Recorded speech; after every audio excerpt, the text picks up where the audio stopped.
पुंछ हवेली में आपकी जीत, पहला रिएक्शन आपका, लोगों ने जो मैंडेट आपको दिया है, क्या कुछ कहेंगे? देखिए, मैं सबसे पहले अल्लाह ताला का शुक्र अदा करता हूँ कि जिन्होंने मुझे ये इज़्ज़त बख्शी। और उसके बाद पुंछ की आवाम का मैं शुक्रगुज़ार हूँ, और तमाम अपने साथियों का जो बैक एंड पे जिन्होंने काम किया और बहुत मेहनत की, और फैमिली का भी बहुत बड़ा सपोर्ट, और उसके बाद जो ये जीत हुई, इसका क्रेडिट मैं ख़ास करके आवाम को ही देता हूँ, और जिन्होंने मुझे ये कामयाबी दी। 2019 के बाद की तब्दीलियाँ, यूटी में अब निज़ाम चलाना है। सो इस पीर पंचाल या राजौरी पुंछ की जब रीजन की हम बात करते हैं, सो इस नई हुकूमत के लिए आपका क्या विजन है? एज ऑफ वी नो कि आपने एक मैनिफेस्टो भी जारी किया है, सो क्या कुछ एक्सपेक्टेशंस लोग रखेंगे कई सारी चीज़ें बदलने के बावजूद भी? देखिए, पिछले 10 सालों में बहुत सा नुकसान जम्मू कश्मीर का हुआ है, और मरकज़ की सरकार की तरफ से बहुत सी ज़्यादतियाँ भी जम्मू कश्मीर के ऊपर हुई। और आज जम्मू कश्मीर वो जम्मू कश्मीर नहीं है जो 5 अगस्त 2019 से पहले का जम्मू कश्मीर था। लोगों की उम्मीदें बहुत बड़ी हैं, लोगों की ख्वाहिशात बहुत बड़ी हैं।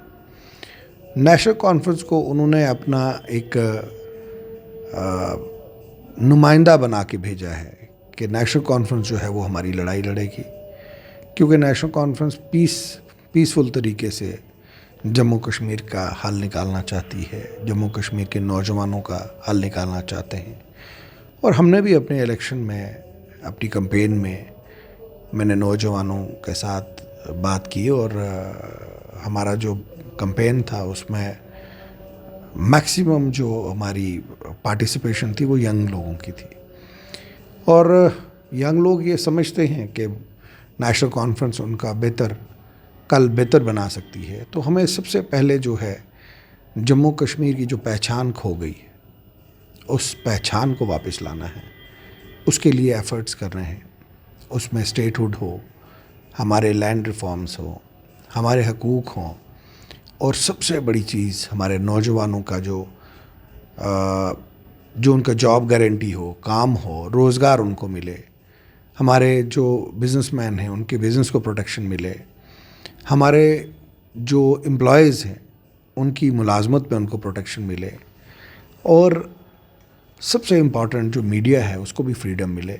हमारी लड़ाई हर उस तबके के लिए है जिनको रोका गया उनके काम के लिए, उनकी जो वो करना चाहते थे उसके लिए। और आज अब देखिए कि सारे सेक्टर, वो हेल्थ सेक्टर है, पानी का सेक्टर है, बिजली का सेक्टर है, सड़कों का सेक्टर है, सब सेक्टर्स में बहुत बुरा हाल है। हम देख रहे हैं कि आजकल कुछ अप्रीहेंशन ज़ाहिर किए जा रहे हैं डिवीज़न ऑफ रीजन्स, जैसे कि कश्मीर में मेजॉरिटी नेशनल कॉन्फ्रेंस को, जम्मू के अंदर बीजेपी को, कहीं ना कहीं जम्मू में खासकर पीर नहीं, पंचल में मुतासिर हो सकती है। मैं नहीं मानता। देखिए, जम्मू का मतलब नहीं है कि जम्मू सांबा कठुआ। यहाँ अमूमन बात की जाती है जम्मू की कि जम्मू सांबा कठुआ, ऐसा नहीं है। जम्मू का मतलब है पुंछ, राजौरी, डोडा, भदरवा, किश्तवाड़, ये सारे इलाके भी जम्मू के हैं। और अगर आप पुंछ डिस्ट्रिक्ट में देखिए, आप पुंछ डिस्ट्रिक्ट के अंदर 2 सीटें नेशनल कॉन्फ्रेंस ने ली, राजौरी डिस्ट्रिक्ट के अंदर 2 सीटें ली, और राजौरी के अंदर जो जीते भी उम्मीदवार हैं, राजौरी के अंदर कांग्रेस जो अलायंस की जीती है वो नेशनल कॉन्फ्रेंस की अलायंस की वजह से वो सीट जीती है। और जो थाना मंडी में जो कैंडिडेट जीते हैं वो नेशनल कॉन्फ्रेंस के ही एक हमारे साथी थे। अब अलायंस की वजह से उनको नहीं उस टाइम मैंडेट मिला, उन्होंने लड़ा, और लोगों ने उनके एफ़र्ट्स जो उन्होंने पिछले काम किए थे उसके लिए उन्होंने उसको रिकग्नाइज़ किया, और उनकी भी जीत हुई। तो अगर आपको मैं पुंछ राजौरी की बात कहूँ, सेम सुरनकोट में भी ऐसा ही हुआ। आज चौधरी अकरम साहब जो हैं उन्होंने अपना लेटर ऑफ सपोर्ट भी नेशनल कॉन्फ्रेंस को दे दिया है। तो अगर मैं आपको कहूँ कि पुंछ राजौरी के अंदर 100% नेशनल कॉन्फ्रेंस मजबूत है, और पुंछ राजौरी के अंदर बीजेपी को जो है वो रिजेक्ट किया गया। सेम यही केस जो है वो चनाब रीजन में भी है। 2 सीटें हम जीते हैं, बाकी सीटें हम बड़े छोटे मार्जिन से हम हारे हैं। वोट शेयर हमारा इस इलेक्शन में बड़ा है।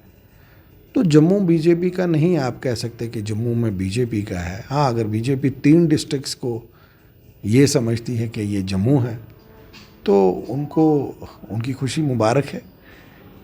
तो मैं ये समझता हूँ जम्मू में ख़ास करके बॉर्डर इलाका, अमूमन जो पिछली आप देखिए जब भी जंगें हुई हैं तो उन जंगों में पुंछ राजौरी के लोगों ने पाकिस्तान के साथ मुकाबला किया है। और आज भी अगर आप बेल्ट फोर्स में देखेंगे, आर्मी में देखेंगे, हमारे पुंछ राजौरी के नौजवान लड़के जो हैं जिन्होंने मिलिटेंसी को कंट्रोल किया है। और बॉर्डर पे हम लोग रहते हैं, हमारे घर बॉर्डर पे। जब पाकिस्तान से या किसी भी तरीके से जब हालात ख़राब होते हैं, जब 80 पाउंड का वहाँ से बम चलता है, गिरता है, वो हम लोग ही जानते हैं कि तब किन मुश्किलात में होते हैं। लेकिन उस वक्त हमने इस मुल्क की सरहदों को जो है मजबूत किया, मजबूती से थामा। लेकिन उसके बदले में सेंट्रल गवर्नमेंट ने हमें क्या दिया? जो हकूक़ हमारे पास थे वो छीने। आज वहाँ पे डेवलपमेंट नहीं है, वहाँ पे तरक्की नहीं है, सिर्फ कागजी घोड़े दौड़ाए जा रहे हैं, ये हुआ वो हुआ, ग्राउंड पे कुछ नहीं है। और मैं ये समझता हूँ आज का ये जो इलेक्शन है, ये लोगों ने साबित किया है कि बीजेपी के सारे जो कदम हैं वो कदम जो पिछले उन्होंने उठाए हैं उसके लिए उनको सोचना पड़ेगा। शुक्रिया।